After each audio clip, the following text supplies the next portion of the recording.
sommes en première année de réseau et télécom et aujourd'hui on va vous présenter le projet drone.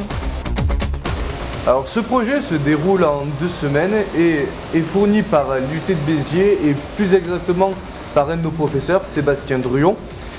Il est fait en 2 semaines. La première semaine est une semaine d'appréhension du drone qui est faite en quelques exercices pour pouvoir réussir à le programmer assez facilement et d'une manière très intuitive. La deuxième semaine, elle, comme l'expliquera ma camarade, sera utile pour faire un parcours. Le projet drone devra se passer en groupe, donc au début de la semaine il va y avoir un tirage au sort. Donc sur toute notre promo, 4 personnes sont tirées au sort et sont mises ensemble, ainsi de suite, jusqu'à former tous les groupes. On reste ensemble toute la semaine pour travailler sur le programme et faire les essais. Et la finalité de ce projet, c'est donc de réussir à faire le parcours du point A au point B et en bonus le point C. Il sera noté et cette note va être ajoutée à notre semestre et comptera dans notre moyenne annuelle. Bonjour, alors bienvenue dans ce petit exercice un petit peu particulier. Ces 2 semaines, nous jouons avec des drones au département réseau et télécom.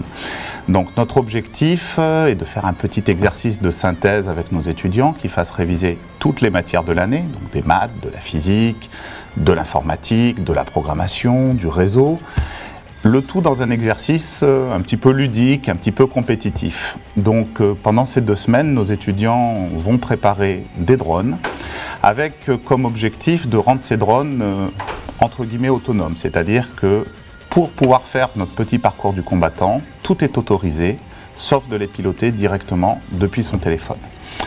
Les étudiants en faisant ça vont se rendre compte qu'il y a plein de problèmes dans la vraie vie. Des courants d'air, des drones qui ne se comportent pas toujours comme prévu, des oscillations, des imperfections, mais aussi des petites difficultés liées au parcours du combattant qui leur préparent quelques petites surprises. La première, ça va être une très longue ligne droite, 50 mètres. En fait, quand on fait un petit peu de mathématiques, on va vite se rendre compte que pour notre drone, si on fait le moindre degré d'écart, au bout des 50 mètres, on est à 2-3 mètres de l'endroit où on avait prévu. La deuxième difficulté, celle-ci un petit peu plus méchante, est que la luminosité varie énormément le long du parcours.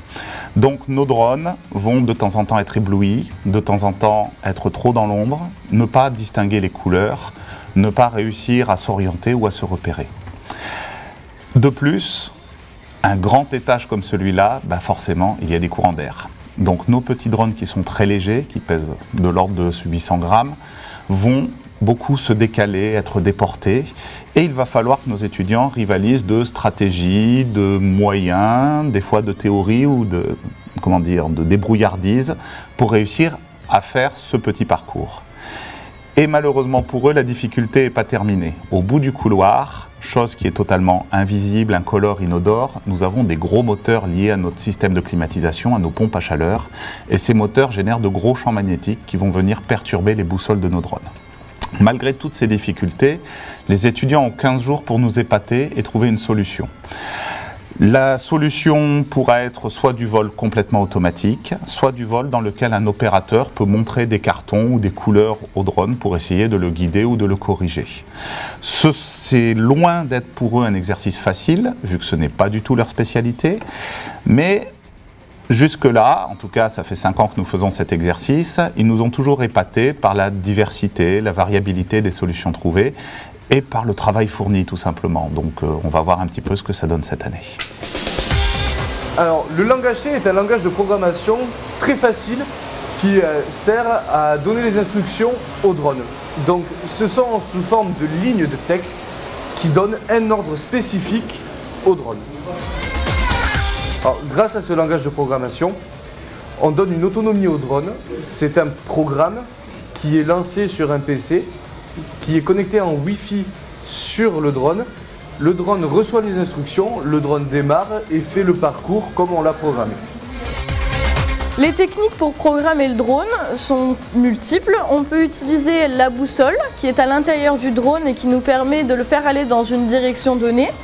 Il y a également les caméras dont le drone sont équipés qui sont à l'avant et en dessous pour lesquels on peut utiliser un code couleur qui nous permet de lui dire pour le rouge d'avancer, pour le bleu d'atterrir. Et il y a également un émetteur et un récepteur d'ondes sonores en dessous du drone qui lui permet de capter des obstacles sur le parcours. Ce projet est très intéressant, c'est une des très grandes valeurs de l'unité de véhicule.